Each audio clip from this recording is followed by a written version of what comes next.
बिस्मिल्लाहिर्रहमानिर्रहीम। अस्सलामुअलैकुम dear students, I am Sajid Ali, your maths teacher. आज 26 अप्रैल 2021 है और डायरी के मुताबिक हमारी एक्सरसाइज 6.7 है। तो बेटा इस एक्सरसाइज में हमने क्या करना है, find the cube of the following. तो बेटा क्यूब से रिलेटेड क्वेश्चंस हमने सॉल्व करने हैं और जैसा कि मैं आपको पहले भी बता चुका हूँ कि ये चैप्टर और ये जो फार्मूलाज हम कर रहे हैं ये बहुत इंपॉर्टेंट है और 9th क्लास में 10th क्लास में भी ये बार बार अलजबरा के पोर्शन में आएंगे। तो आपने इनको किसी सूरत भी जो है इग्नोर नहीं करना, इनको आपने फार्मूलाज को बार बार लिखना है और इनसे रिलेटेड जो क्वेश्चंस हैं उनकी प्रैक्टिस करनी है। तो पेज नंबर 105 सबसे ऊपर बेटा ये फार्मूला लिखा हुआ है a minus B whole cube, ये आपकी बुक में भी लिखा हुआ है। तो ये किसके इक्वल होता है बेटा, ए क्यूब, यानी पहला जो नंबर है ए इसका क्यूब, फिर आपने लिखना है minus 3a into B, again A minus B cube. ये है बेटा फॉर्मूला। तो इसके मुताबिक हमने इन क्वेश्चंस को सॉल्व करना है। तो देख लेते हैं बेटा, ये फोर्थ पार्ट है 5x माइनस 1। हमने यहाँ क्वेश्चन लिखा के बाद सॉल्यूशन लिखना है।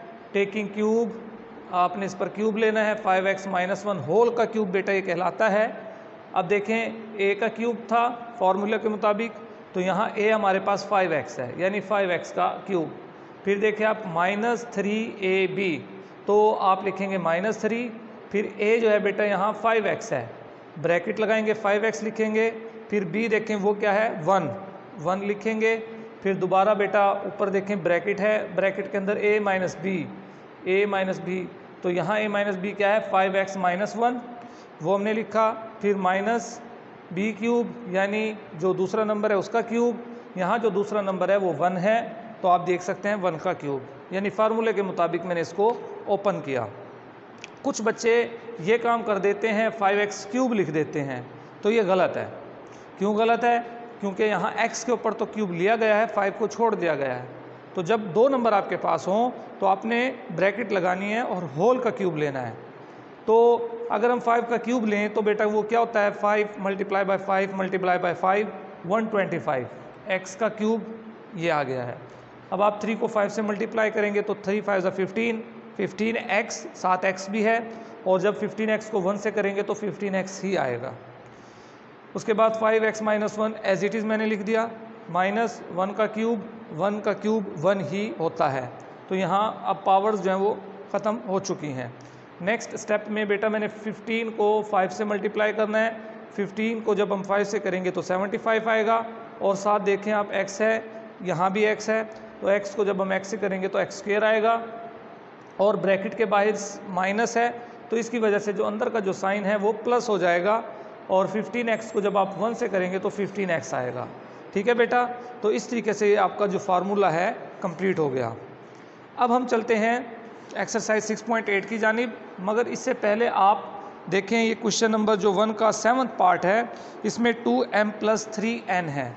तो इसके अंदर भी बेटा क्यूब का फार्मूला लगाना है हमने, यानी यहाँ हमने 2m लिखना है और यहाँ हमने 3n लिखना है, दरमियान में 3 लिखना है, फिर वही पहला नंबर, दूसरा नंबर, और जो शुरू में स्टार्टिंग में क्वेश्चन है 5x माइनस 1 है, तो आप वहाँ लिखेंगे 2m + 3n। और इसी तरीके से जो इसका 12वां पार्ट है 5m + 4n। उसके बाद हम चलते हैं बेटा एक्सरसाइज 6.8 की जानिब। तो 6.8 में हमने क्या करना है, इसको करने से पहले पेज नंबर 106 पर डेफिनेशन को आप अंडरलाइन करेंगे। If two or more linear equations consisting of same set of variables are satisfied simultaneously by the same values of the variables, then these equations are called simultaneous linear equations। तो बेटा ये आपने definition को underline करना है। उसके बाद page number 107 पर जो एंड में हेडिंग दी हुई है solution of two linear equation in two unknowns, इसको भी आपने अंडरलाइन करना है। इसमें क्या बताया गया है कि आपके पास कोई एक इक्वेशन होगी, जैसा कि इस सवाल में आप देख सकते हैं x + y एक इक्वेशन है, और यहाँ हमें दो वैल्यूज़ गिवन हैं 1 और 2। तो हमने चेक करना है कि क्या ये जो दो वैल्यूज़ हैं ये इस इक्वेशन को सेटिस्फाइड कर रही हैं या नहीं। तो हमने क्या करना है, पहली वैल्यू बेटा x होती है, दूसरी वैल्यू 2 है, तो आपने x की जगह 1 लिखना है और y की जगह 2 लिखना है। इनको आपने ऐड करना है, 1 और 2 3 और 3 3 के इक्वल आ गया। तो यानी ये जो वैल्यूज़ हैं ये ट्रू हैं इस इक्वेशन के लिए, इस लीनियर इक्वेशन के लिए। लीनियर इक्वेशन का मतलब है जिसकी पावर 1 हो, जिस इक्वेशन में वेरिएबल की पावर 1 हो।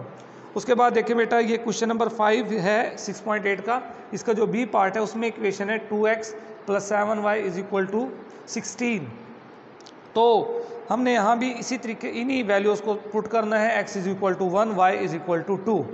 तो देखिए बेटा 2 लिखा हमने, x की जगह 1 + 7 y की जगह 2, 2 1 ज़ा 2, 7 2 ज़ा 14, 2 + 14 16, यहाँ भी 16 है, यहाँ भी 16 है। तो ये जो वैल्यूज़ हैं इस इक्वेशन के लिए ट्रू हैं, इक्वेशन को सेटिस्फाइड कर रही हैं। तो इसके अलावा बेटा जो क्वेश्चन नंबर हमारे पास 4 है वो है y = 2x। आपने सवाल में ये कहा गया है कि 4 सोल्यूशन फाइंड करना है। तो बेटा सोल्यूशन फाइंड करने का इसका सिंपल सा तरीका है, मैं आपको समझा देता हूँ। y = 2x है, आप अपनी मर्ज़ी से x की वैल्यू पुट करें। मिसाल के तौर पर आप यहाँ लिखते हैं 4x = 1, तो y = 2, ये y = 2x की जगह आप 1 पुट करेंगे तो आ जाएगा 2। यानी अगर आप x पुट कर रहे हैं तो y क्या आ रहा है 2। ये इसका एक सोल्यूशन आ गया। अब आपने इसका दूसरा सोल्यूशन निकालना है तो आप x की जगह 2 पुट कर दें, तो बेटा क्या आ जाएगा 2 2 ज़ा 4, यानी 2 की जगह 2 x की जगह, तो y का आंसर 4 आ गया। अगर आप यहाँ 3 रखेंगे तो 3 और 6 आ जाएगा, अगर आप यहाँ 4 रखेंगे तो 4 और 8 आएगा। यानी आपने अपनी मर्ज़ी से वैल्यूज़ लेनी है। आप 0 भी ले सकते हैं, आप नेगेटिव में भी कोई नंबर ले सकते हैं, तो ये डिपेंड करता है आप पर। ठीक है, तो ये सवाल को आपने ऐसे सॉल्व करना है। अब हम चलते हैं नेक्स्ट एक्सरसाइज की तरफ, 6.9 है। तो ये कौन सी एक्सरसाइज है, इसमें क्या हमने बताना है, क्या इसमें पूछा गया है। तो बेटा पेज नंबर 108 पर आप आएँ, solution of simultaneous linear equations, इसको आपने अंडरलाइन करना है। The solution of simultaneous linear equations means finding values for the variables that make them true sentences. ठीक है, और इसको सॉल्व करने के बेटा 3 मेथड हैं। सबसे पहला मेथड है इक्वेटिंग द कोएफिशिएंट, यानी जो उसका कोएफिशिएंट है उसको इक्वल करें। मिसाल के तौर पर ये 2x है, 3x है, तो इनको इक्वल करें। यहाँ भी 6 बनाएं, यहाँ भी 6 बनाएं, इसे हम कोएफिशिएंट कहते हैं जो वेरिएबल के साथ नंबर लिखा हुआ है। यहाँ y के साथ ये नंबर लिखा है, ये भी कोएफिशिएंट है, ये भी कोएफिशिएंट है। इक्वेटिंग का मतलब इक्वल करना, बराबर करना। तो दूसरा मेथड क्या है बेटा, एलिमिनेशन बाय सब्सटीट्यूशन, वो हम नेक्स्ट लेक्चर में बताएंगे। और मेथड ऑफ क्रॉस मल्टीप्लिकेशन। तो आज जो हमारे लेक्चर में है बेटा वो सिर्फ फर्स्ट मेथड है, method of equating the coefficient. तो एक्सरसाइज हमारी 6.9 है और इसमें बेटा ये क्वेश्चन नंबर हमारे पास 1 का 5th पार्ट है। 2x - 3y = 6, 3x + 5y = 0। आपने इक्वेशन 1 का नाम देना है, इक्वेशन 2 का नाम देना है। अब आप देखें इनको कैसे इक्वेटिंग कैसे करते हैं इनकी, तो ये देख लें। यहाँ आप देखें x के साथ 2 है, यहाँ x के साथ 3 है, तो बेटा आप यहाँ जो 2 है इसको 3 से मल्टीप्लाई करेंगे और ये जो 3 है इसको 2 से। सिर्फ इसको नहीं करना, पूरी इक्वेशन को। तो यहाँ मैंने लिखा भी हुआ है मल्टीप्लाइंग इक्वेशन 1/3, यहाँ भी 3, यहाँ भी 3, यहाँ भी 3, 3 2 ज़ा 6, 3 3 ज़ा 9, 3 6 ज़ा 18, ये लिखा हुआ है।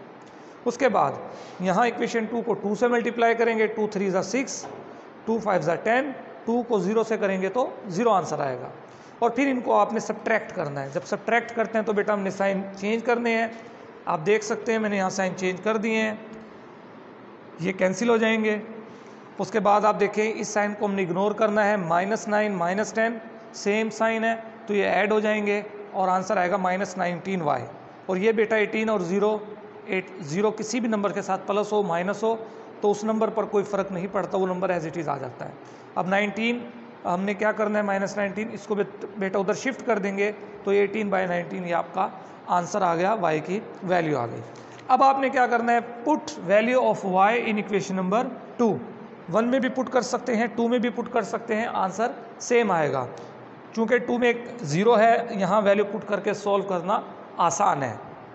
तो देखिए बेटा इक्वेशन 2 में लिख रहा हूँ 3x + 5 +5, y की जगह आपने क्या लिखना है, -18/19।